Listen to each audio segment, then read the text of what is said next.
Hello મિત્રો, કેમ છો? બધા મજામાં ને? તો મજામાં જ રહેવાનું છે. પેલા તો બધાને જય શ્રી કૃષ્ણ, જય માતાજી. તો આજે આપણે ઘરે હતા એટલે મને એમ થયું કે હાલો નાનો એવો બ્લોગ બનાવી નાખું. તો મિત્રો પેલા તો આપણે ટ્રેક્ટર પાસે જાશું. ટ્રેક્ટર આમ પડ્યું છે. તો મિત્રો આ છે આપણું ટ્રેક્ટર અને આ પાછળ લારી છે અને આપણે ટ્રેક્ટર હાંકવાનું છે. તો આપણે ટ્રેક્ટર માંથી બેસી ગયા સવી અને હાંકવાનું છે.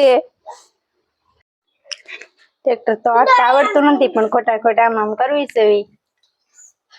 અને ટ્રેક્ટર તો આપણે રોજ વાડીએ લઈને જતા જ તે તમે આગળના વિડીયોમાં જોઈ જશે, પણ આ તો અમને એમ થયું કે થોડોક બ્લોગ બનાવી નાખી ટ્રેક્ટર વિશે.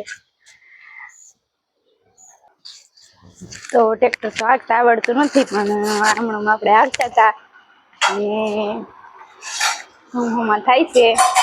આપણે વાડીમાં ઘઉં વાવ્યા હતા એ ઘઉં છે ઘરના. અને દીક્ષુના પપ્પા તો ખાવા બેસી ગયા છે, રોંઢા કરે છે. અને એને દીક્ષુને બે સમા બેસી ગયા છે રોંઢાનું. દીક્ષુ શું કરો છો? શું ખાવ છો? એનું શાક છે. દીક્ષુભાઈ તો ગાંઠિયાનું શાક ખાય છે ને એના પપ્પા દૂધીનું શાક ખાય છે. દૂધીનું શાક ને રોટલા ને રોટલી ને એવું બધું છે, સાસ ને. એ તો બધા કામ કરે છે નોખા નોખા ને કોઈ ખાય છે ને કોઈ ઘઉંમાં કરે ને એવું બધું કામ કરે છે. ને આજ તો પાણી બહુ સરસ આવે છે ને પાણી આવતું હતું એટલે આપણે ખાટલા ને ગોદડા ને એવું બધું ધોઈ નાખ્યું છે. બધું ઉકાય છે ને આપણે બધું આડાવાળું કામ કરવાનું છે. તો હવે બધા રોંઢા કરે છે તો આપણે પણ થોડુંક ખાઈ લેશું અને આપણે પણ થોડુંક જમી લેવી, ભૂખ લાગી છે એટલે. અને પછી આપણે આડાવાળું કામ કરશું. તો આપણે પણ થોડુંક જમી લેવી ને થોડુંક ખાઈ લેવી એટલે પછી આપણે પણ કામ કરી નાખશું. થોડુંક છે કામ એટલે બનતણ લેવાના છે. બનતણ લઈ લેવું ને એવું બધું આડાવાળું કામ કરી નાખશું. તો હવે આપણે જમી લીધું છે એટલે આ બધું ભેગું કરી લઈશું અને આ ગરું ને સસની બવણી ને એવું બધું મૂકી દઈશું ઠેકાણે. ને આ ગરું તો આપણે અહીં મેકવાનું છે અને સસની બવણી આપણે ફ્રીજમાં મૂકી દઈશું. હવે આપણે પાણી પીને હવે વાસણ થોડાક ધોઈ અને પછી આપણે બનતણ લઈ લઈશું. હવનું ન ભાઈ.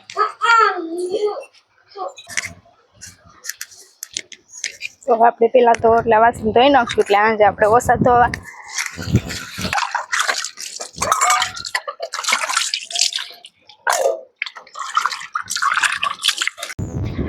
તો હવે આપણે આ વાસણ ખાટલીમાં ઊંધા વાળી દઈશું.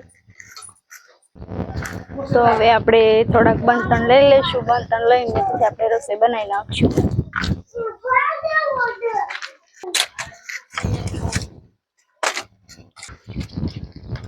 તો આપણે બનતણ ભેગા કર્યા હતા. આ બનતણ છે વરસાદ જેવું હોય ત્યારે આ હુકલ બનતણ બહુ કામમાં આવે ને હારા જગે. જૂના બનતણ થોડાક ભેગા કર્યા હતા.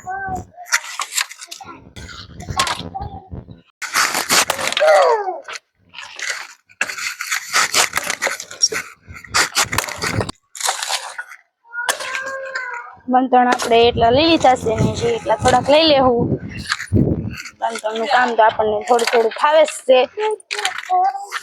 કાપવાનું, ફાડવાનું, બનતણ ફાડવાનું ને સાડા હોય ફાડવા પડે, પતલા હોય આવી રીતે કાપીને લઈ લેવાના છે.